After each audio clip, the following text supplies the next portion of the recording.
In 1978, China was poor, isolated, and stuck in time. Most people were farmers. Factories were inefficient. Innovation was almost non-existent.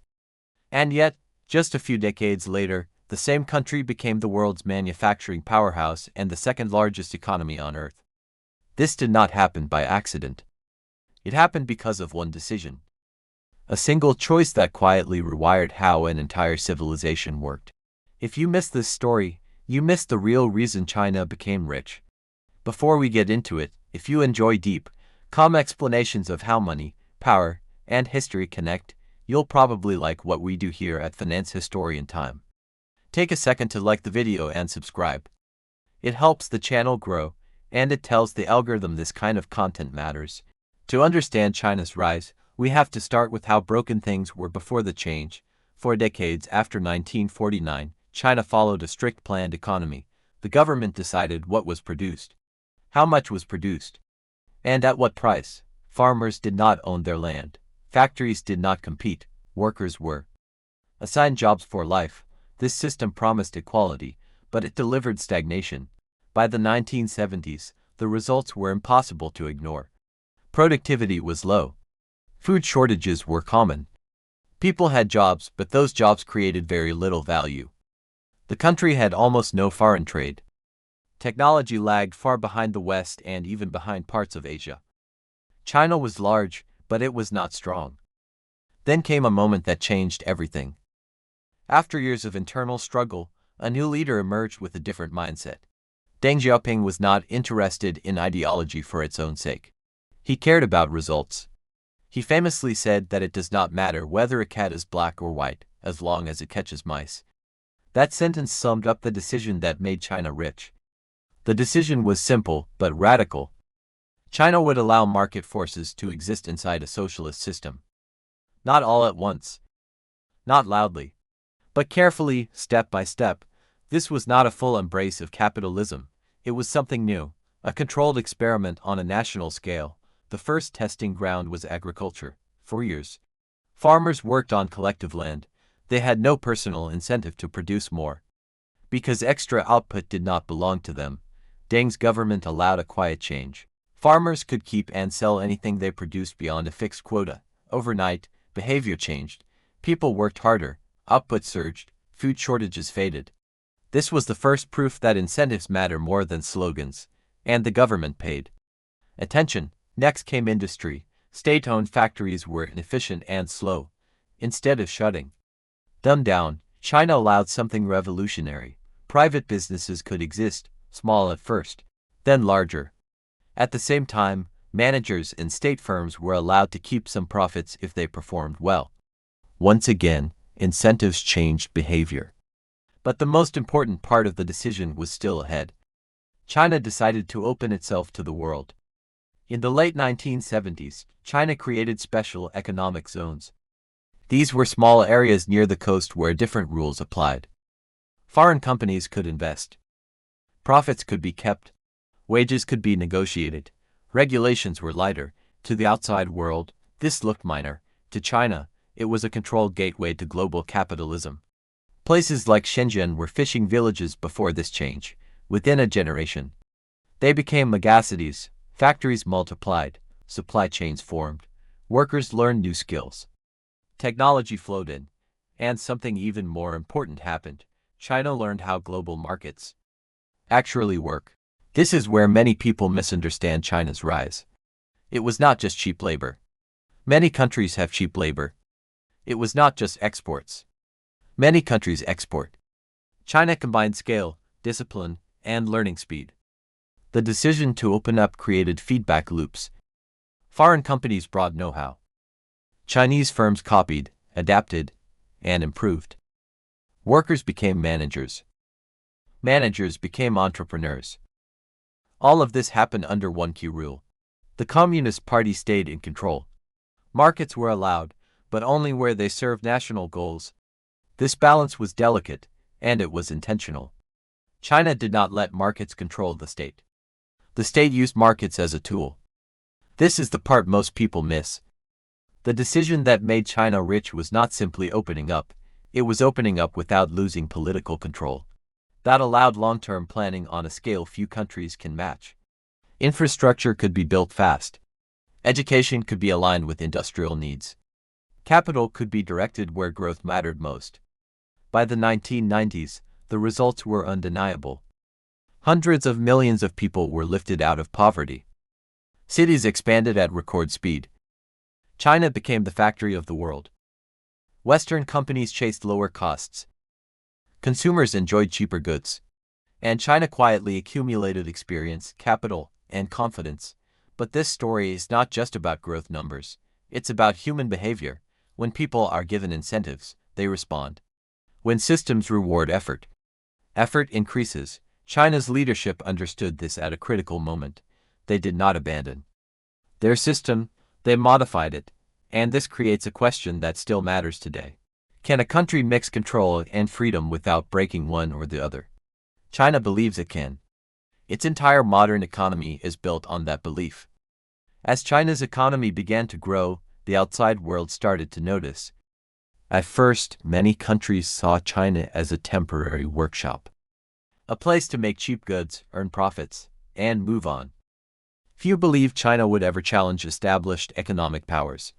That assumption turned out to be one of the biggest misreads in modern history. The decision to open up did more than create factories.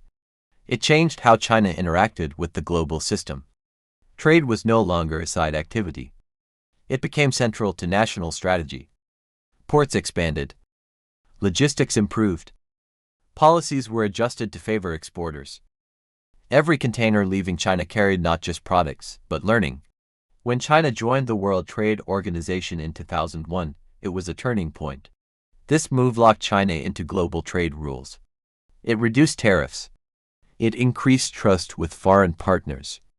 For China, it was another calculated step. For the world, it was an invitation they didn't fully understand. Western companies rushed in. They outsourced production. They shared processes. They trained local staff. From their perspective, this was efficiency. From China's perspective, it was education on a massive scale. Each joint venture became a classroom. Each contract became a lesson in quality control, management, and technology. This is where the long game becomes clear. China was not just exporting goods, it was importing knowledge. And unlike many countries that rely on foreign firms forever, China pushed domestic companies to move up the value chain. At first, they assembled, then they manufactured, later, they designed, eventually, they branded. The state played a quiet but constant role. Banks favored strategic industries. Local governments competed to attract factories. Infrastructure was built ahead of demand. Highways, ports, power plants, and housing rose faster than almost anywhere in history. This reduced costs and increased speed. Time became China's advantage. Critics often focus on wages. Yes, wages were low in the early years. But that alone does not explain the scale of success. What mattered was coordination. Millions of workers, thousands of suppliers, and entire cities moved in the same direction. That does not happen by chance. As incomes rose, something else changed. China's internal market began to matter. With more money, people consumed more. This created a second engine of growth. Companies no longer produced only for export. They produced for Chinese consumers. This made the economy more resilient. At the same time, inequality increased. Coastal regions surged ahead. Inland areas lagged behind. The government responded with targeted investments. New cities were planned. Rail networks connected distant regions. Once again, control and markets worked together. But growth also created tension. Other countries started to feel pressure. Factories closed elsewhere. Jobs moved. Trade deficits grew. Political debates intensified. China was no longer invisible, it was central. Still, from China's point of view, the path was logical. Development required scale. Scale required trade. Trade required integration. The original decision to allow markets made all of this possible. Without it, China would have remained inward-looking and poor. Another key effect of this decision was confidence. Success reinforced belief in the model. Each decade of growth made leaders more willing to refine, not abandon, their approach. Policies were adjusted, not reversed. Experiments were expanded. not erased. This is important because China's rise was not smooth. There were setbacks, inflation spikes, corruption, environmental damage, social strain, but the core direction stayed the same: growth through controlled openness. By the 2010s, China was no longer just catching up.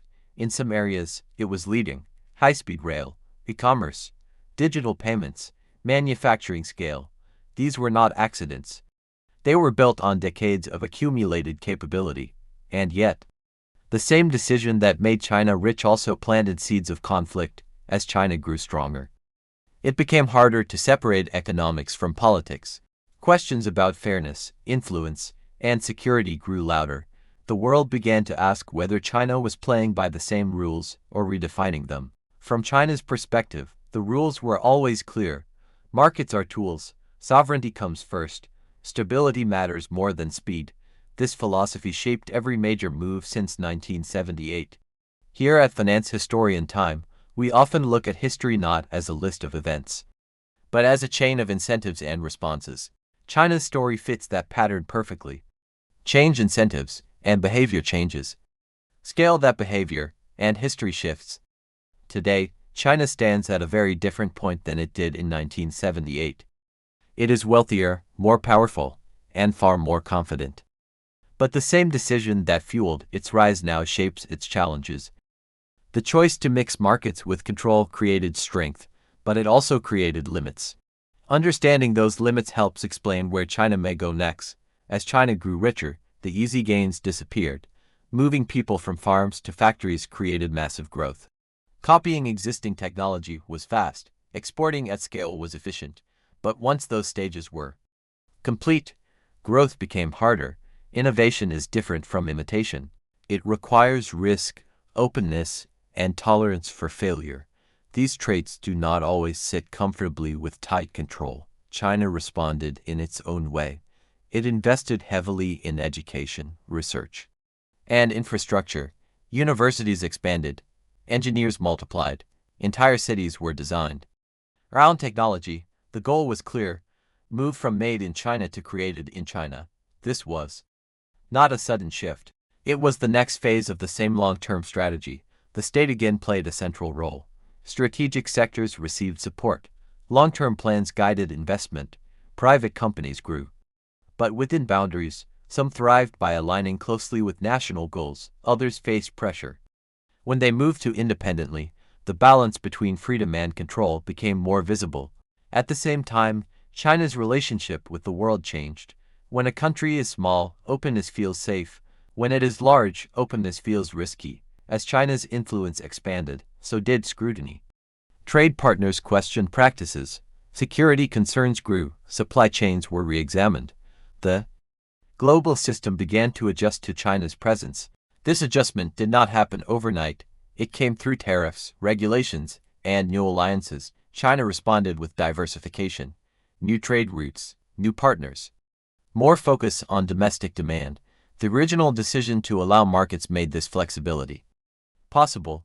Without a strong internal economy, adaptation would have been much harder. Inside China, public expectations also evolved. A generation grew up knowing only growth. Stability became tied to prosperity. That raised the stakes. Slower growth now carries social and political weight. This is why the leadership places such emphasis on control. For them, disorder is more dangerous than inefficiency from a historical view. This is consistent. China's reforms were never about copying the West. They were about avoiding chaos. The memory of past instability runs deep. The decision that made China rich was designed to deliver results without losing authority. That logic still guides policy today. For the rest of the world, China's story is both inspiring and uncomfortable. It shows that incentives matter.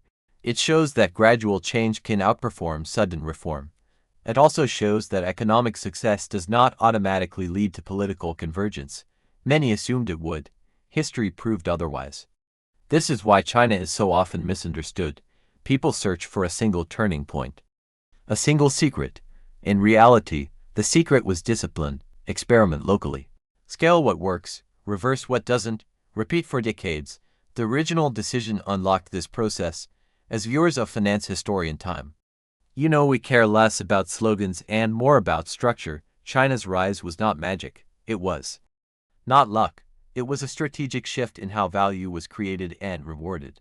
That shift reshaped behavior across a billion people. Now, the world watches a new chapter. Can the same system drive innovation at the frontier? Can control and creativity coexist at the highest level? These questions remain open. But one thing is clear, without that decision in the late 1970s, none of today's debates would exist. As this video comes to an end, I'd love to hear your thoughts. Do you see China's model as sustainable? Where do you think its limits are approaching? Drop your opinion in the comments. If this helped you see history in a clearer way, share it with someone who enjoys deep ideas. That support helps this channel grow and keeps conversations like this going. And if you want more stories that connect money, power, and the decisions that shape our world, stay with Finance Historian Time. This story isn't finished, and neither is our exploration of it.